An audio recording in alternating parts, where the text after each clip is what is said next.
2:58 exactamente en la República Argentina. Continuamos hasta las 15 horas. Tengo una comunicación en línea y es con Mario Ayala, que es integrante de la Asamblea de Paraguayos, Inmigrantes Paraguayos en la Argentina y integrante del partido Paraguay Viajurá. Hola Mario, te saluda Emilio desde acá de La Matanza de la FM 102.7. Hola, buenas tardes, Emilio, a la audiencia de la radio 102.7. Muy buenas tardes. Bueno, gracias Mario por esta comunicación. Queríamos hablar con vos porque hace unos días, nosotros no pudimos conversar el miércoles, pero el 16 de agosto es el Día del Niño en Paraguay, que tiene que ver con un genocidio, con una tragedia de la historia paraguaya en lo que tiene que ver con la lucha por un Paraguay independiente, ¿no? Durante la llamada guerra de la Triple Alianza, esa guerra de 1865 a 1870, contra Paraguay. Contanos cómo es esto del Día del Niño, que tiene que ver con una batalla, la batalla de Acostañú. Bueno, es importante recordar eso nosotros siempre. Conmemoramos ese día, el 16 de agosto de 1869. En la ocasión hubieron la genocidia, como tú dijiste, una guerra, tres países contra uno, y bueno, esa es la historia que tenemos. Murieron más de 3.500 niños asesinados, digamos. Y eso siempre conmemoramos el 16 de agosto cada año. Es una tragedia, es un genocidio.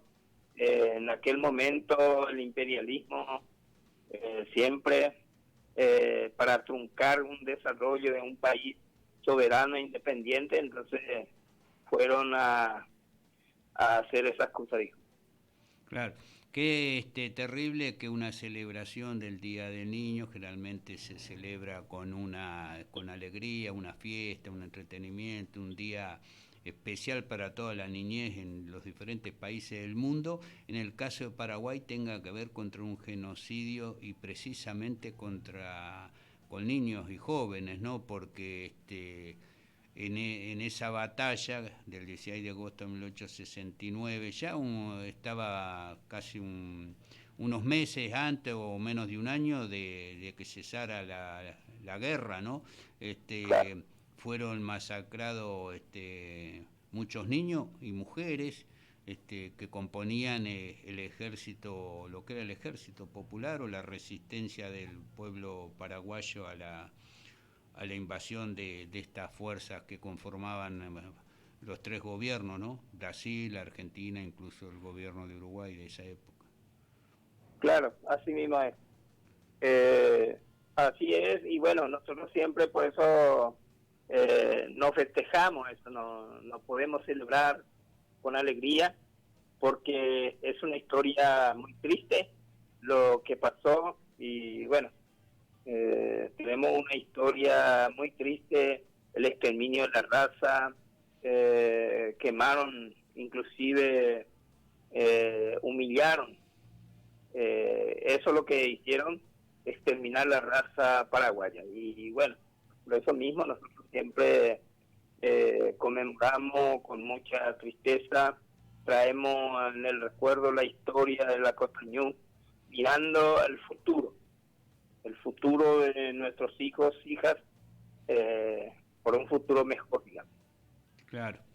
Es de algo inusual, insólito, por lo menos que llama la atención, porque y que además demuestra el grado de adhesión que tenía el pueblo paraguayo con ese gobierno de Solano López y de él como persona, que era una figura que representaba un poco todo eso, ¿no? El deseo de autonomía, el deseo de liberación, de desarrollo del pueblo y los progresos que había tenido durante periodo el pueblo paraguayo. Por eso se daban esos grados extremos de que en las fuerzas que resistían en lo que era el ejército popular hubiera niños, mujeres, incluso ancianos, ¿no? En un momento que estaba desangrándose el pueblo por toda esa invasión de estos tres gobiernos. Claro, ese era el tema del desarrollo que tenía el Paraguay, la independencia, es un país en potencia y contra eso fueron. Una vez más, como siempre, como hasta ahora los imperialistas, cómo buscan truncar un desarrollo de un país. En esa época en Paraguay no había analfabetismo, no hay miseria, es un país flotante en desarrollo y potencia. Y eso es lo que truncaron y bueno, y exterminaron la raza, dejaron casi la 3/4 parte de la población del país, lo mataron, digamos. Así fue y bueno, y esa era la historia del Paraguay y hasta ahora está peleando y de ahí empezó a tener otra vez bajo la cadena del imperialismo. Está sometido, los sucesivos gobiernos de turno hasta ahora siguen entregando a pedazos la soberanía a nuestro país, despojando de sus bienes a los nuestros compatriotas que realmente son dueños de la tierra, por ejemplo. Y así son. Claro. Y vos decías en ese momento, atrás de estos gobiernos, obviamente estaba el imperialismo, estaban los ingleses Claro. y otras fuerzas imperialistas para voltear un gobierno que en alguna manera era un ejemplo para los pueblos y un mal latinoamericano, un mal ejemplo para ellos, porque era un faro en cuanto a la posibilidad de desarrollarse y progresar en forma autónoma con su propia fuerza.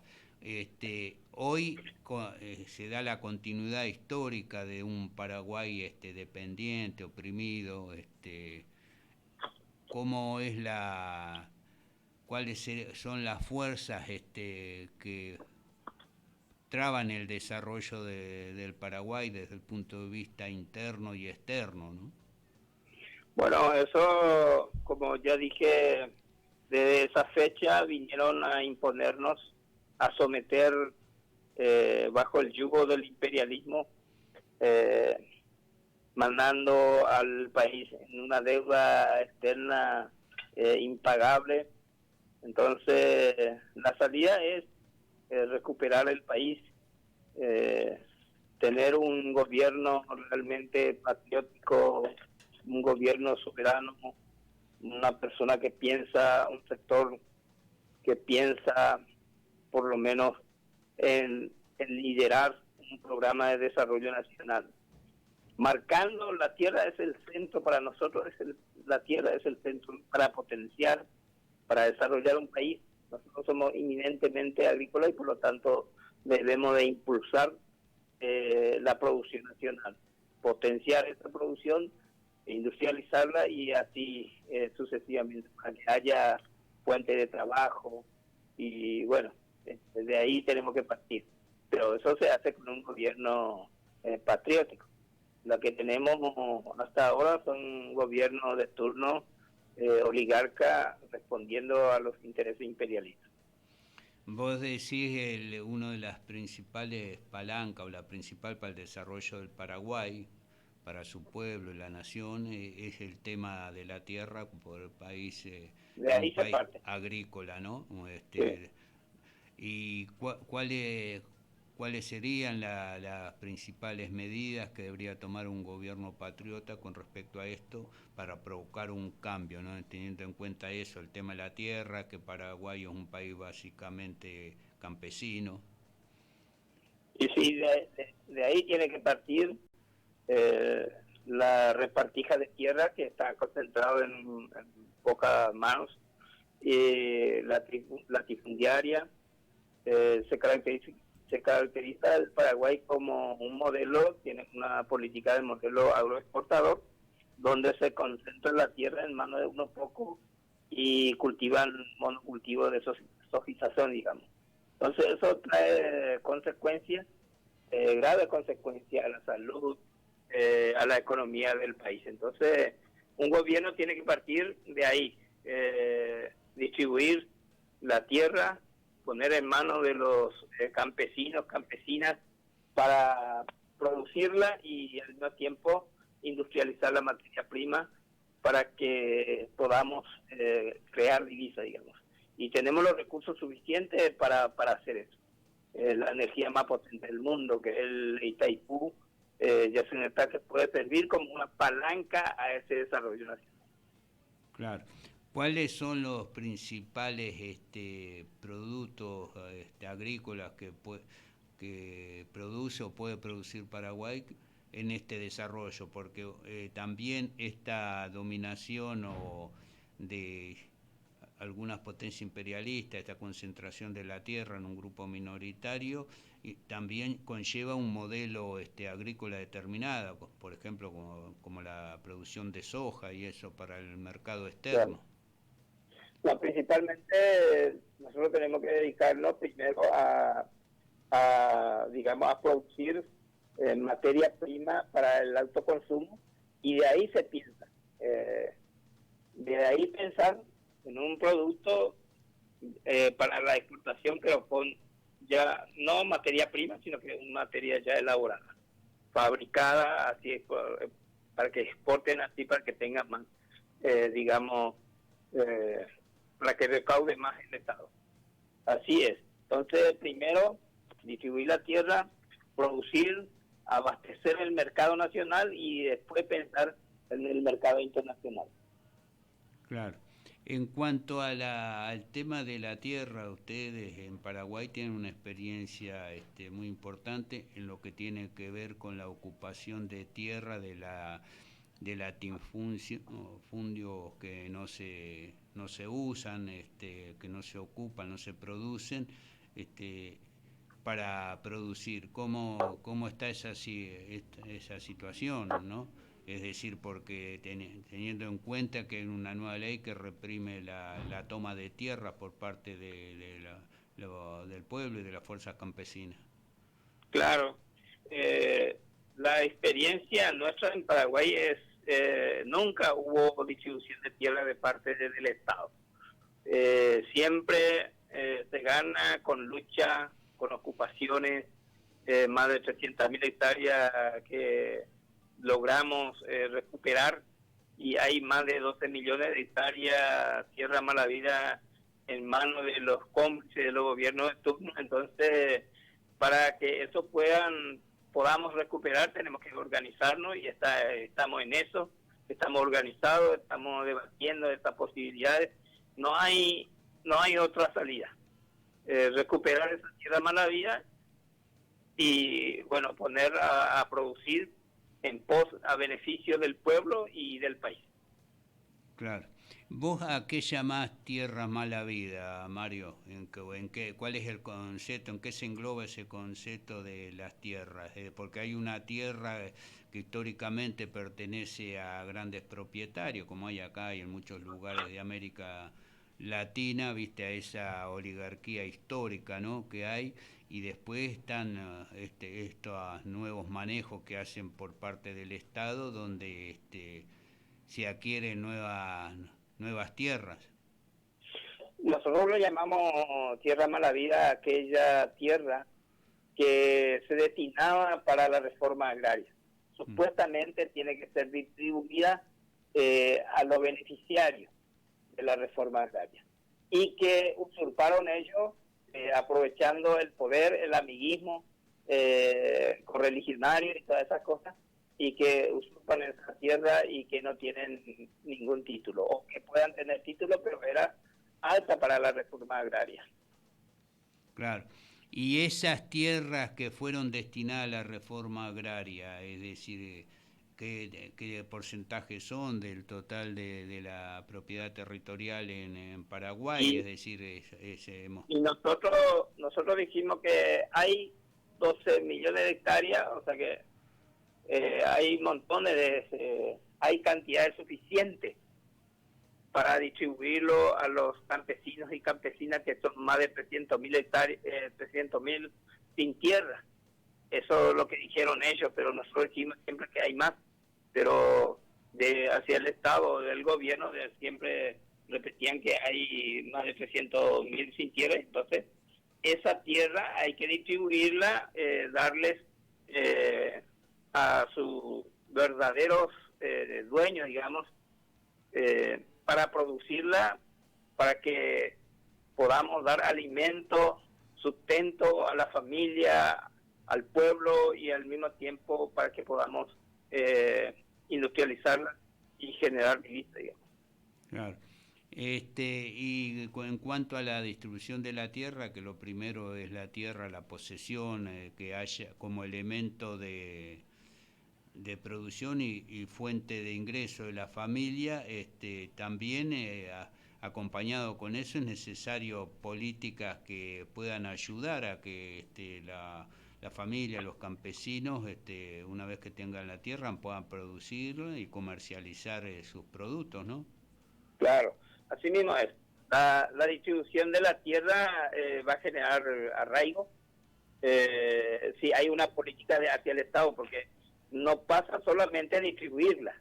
Si se distribuye la tierra y no hay un programa impulsado hacia el gobierno o de un Estado, no va a servir, digamos, no. Al peor se distribuiría si no le acompaña un programa de desarrollo nacional garantizado hacia el Estado. Apoyarla con semilla, digamos, buena, asimismo asistencia técnica, como corresponde, traslado de tecnología al campo, que tenga crédito productivo y prepararle el mercado. El mercado es la gente que va a consumir. Y eso todos quieren consumir. Eso debería de tener una política hacia el Estado para que el pueblo tenga recursos para comprarla, esa producción, digamos. Entonces, por ahí pasa. Es una cadena de serie de cosas que tiene que acompañar a la distribución de tierra. Ahí va. Por último, quería preguntarte, pues, ¿cuándo son las elecciones en Paraguay? Las elecciones el año que viene, en abril, se realizarán las elecciones nacionales. Ahora mismo, en diciembre, todos los partidos políticos, digamos, va a tener su interna y después ya ir directo a hacer la campaña para abril 2023. Las PASO, como llamamos acá, las internas, va a ser en diciembre. El 18 de diciembre. El 18 de diciembre. Bueno, ustedes, el partido Paraguay Piaspurá, participa en un frente, ¿no? En un frente, claro, grande, donde han conformado con otras fuerzas aliadas de izquierda y centro izquierda. Contame un poco cómo marcha eso. Al principio el partido Paraguay fue una... convocaban a sectores democráticos, de izquierda, a sectores realmente patrióticos, honestos, y bueno, se crea, nosotros le llamamos un Yemonguetá por una patria nueva, que quiere decir hablar, discutir ese tema en pos de una patria nueva. Y de ahí se creó una alianza grande y se llama Concertación. Ahora mismo está en el Concertación Yemonguetá por una patria nueva. Somos parte en eso y al mismo tiempo concertamos con nuestro partido. Hay una concertación y nosotros tenemos como partido de Paraguay, pues además tenemos nuestro candidato senadores a diputados, junta departamental. Así es propio nuestro de eso. En el Senado está el compañero camarada Hermos Rodríguez, en el opción 8, y así también hay en el diputado por Central, Eduardo Ojeda, Adrián Vázquez por Caguazú, por San Pedro Odilon Espínola, y varios concejales de diferentes regiones. Claro. eso se va a dirimir en la interna del 18 de diciembre, dentro de este Frente Patria Nueva. Sí, esto es lo que estoy comentando yo, estos candidatos que yo te estoy nombrando ya está firme. Eso ya va para abril directo. Eso ya no es interna. Solamente interna vamos a tener en la concertación, si por ahí se está debatiendo en la concertación, hay una chapa presidencial de Efraín con Soledad y si hay otro, van a competir y de ahí va a salir el candidato para la presidencia. Eso es lo que concertamos. Pero la disputa que va a dirimir la interna es solo sobre los candidatos, la fórmula presidencial, entonces. Nada más eso. Nada más. Está bien. ¿Y ustedes, el partido, a quién acompañan de estas dos fórmulas? Y todavía no está definido eso. Después del 30 de agosto vamos a tener la definición. Claro. Bueno, y además en el Frente Patria Nueva hay un compañero del partido que es el coordinador, ¿no? El compañero camarada Hermo Rodríguez. Ajá, es el coordinador general de este Frente Patria Nueva que se ha constituido para las elecciones del próximo año. Bueno. Así es. Bueno, ¿querés agregar algo más, Mario? Bueno, además mi saludo y mi respeto para vos y para toda la audiencia y a mi compatriota que tenemos esa oportunidad de aprovechar este 2023 para que podamos derrotar a la mafia postrada en el poder de nuestro país. Acompañar un proceso de cambio, un proceso de transformación profunda que tanto necesita nuestro país y el pueblo paraguayo. Nada más eso y muchas gracias por escucharme. Bueno, muchas gracias Mario Ayala, integrante de la Asamblea de Inmigrantes Paraguayos en la Argentina y del Partido Paraguay Pajura. Gracias Mario, un abrazo, buen fin de semana para vos. Igual para usted.